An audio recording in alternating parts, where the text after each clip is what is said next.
Okay. I think I'll add in. We're going to call this all ideologies produce losers, but this will include a bit of the Hispano Chicano Latino question that this video was originally intended to do. So we'll go ahead and talk about that at the end briefly. I'll try to make this fairly short. Ignore that. So the title speaks for itself, but if you subscribe specifically to one ideology and you don't veer off from that ideology at all, then to me, that's what makes you a loser. And I think that you can read plenty of, it's like you can read State and Revolution at any age, and you don't have to call yourself a Marxist Leninist. You can read all three volumes of Capital, and you won't be considered a Marxist. You could read Francis Parker Yockey's Imperium and not be considered a Whignat. To me, you can read their theory and try to understand the belief behind it, but not become those things. When you read these things and then you see it as the gospel, which is needless to say, heretical as fuck. But beyond that, it fits the time and the place. Most ideologies, in my opinion, are stuck in the 19th or the 20th century. These ideologies have adapted, yeah. Liberalism has adapted itself. Marxist-Leninism to a point, now you have Marxist-Leninist Maoism, Third Worldism, all this other bullshit. But they adapt themselves to the time, to the material conditions, if you will. But to me, if you LARP and think that somehow a full-on revolution where, if you just get enough people on your side, then yeah, we're going to win, then you're a loser and you're a LARPer. Because a lot of the time is people just think, oh, if we could just win and get enough people on our side, it's like the world is not that simple. If you just get as many people as you want to on your side, that makes no difference. Because number one, they're going to join, all these people that join you are going to join for their own reasons. Maybe you make unrealistic promises of leadership. Maybe it's some blood feud or whatever the case may be. Or, maybe it's based on nepotism or whatever, right? Secondly, the more important aspect of that is, if we just win a revolution, then is a lot of the time is it doesn't really. I understand that it's, like I say, people don't like to look beyond that. But the real revolution is after the revolution, is after the bloody fighting. Once you gain power, then you have to decide what you keep and what you toss away and what you can co-opt to make your own, right? And how you're going to work with other countries. It's that simple. And a lot of the time, anarchists, Marxist, Leninists, all these weirdo political ideologies really don't think about, okay, what is our stance on China? What is our stance on Iran? What is our stance even on Canada? They can't really even think beyond that. How will they deal with these things? They don't have a clue. If the Democrats and Republicans get asked those questions, now, of course, the thing is, it doesn't matter when Democrats and Republicans do it because they already have people who are going to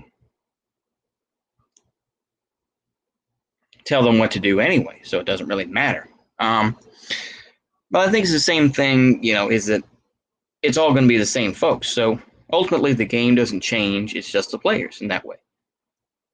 In the sense that, okay, yeah, you take power, but the thing is, the same people that you claim to be bad, this and that, the the Antony Blinkens, the Kissingers and all that, those folks will remain. The Hjalmar Schacts, the Hjalmar Horace Greeley shocks of the economy or whatever else, they're still going to be there.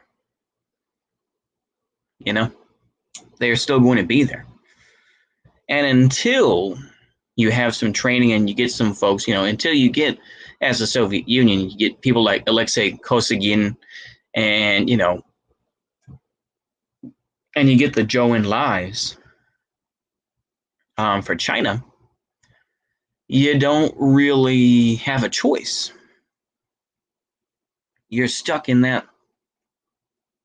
You're stuck with these folks who have a familiarity with these types of things. I'm trying to be practical. Like I say, this is me sobering up more and more.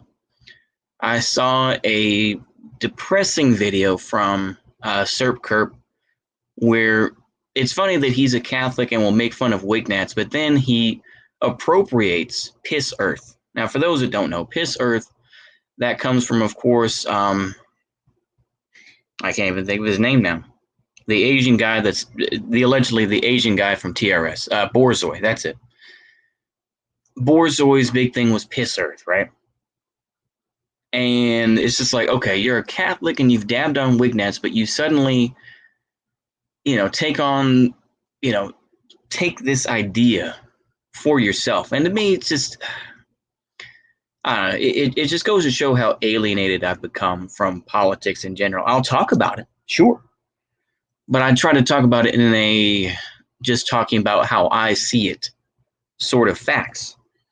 I don't see myself as belonging to any of those things because they don't really represent me. Ultimately, things just happen. And you don't necessarily have control over these things, I realize that. I don't have control over the politics of what goes on in this country. But that's my opinion, yeah.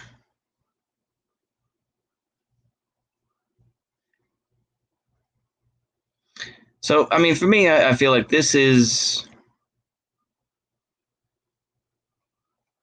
just pragmatism, in my opinion.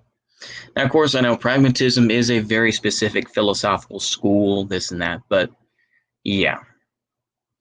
So with that, let me go ahead and finish up my other point on the Hispano, Chicano, and Latino question.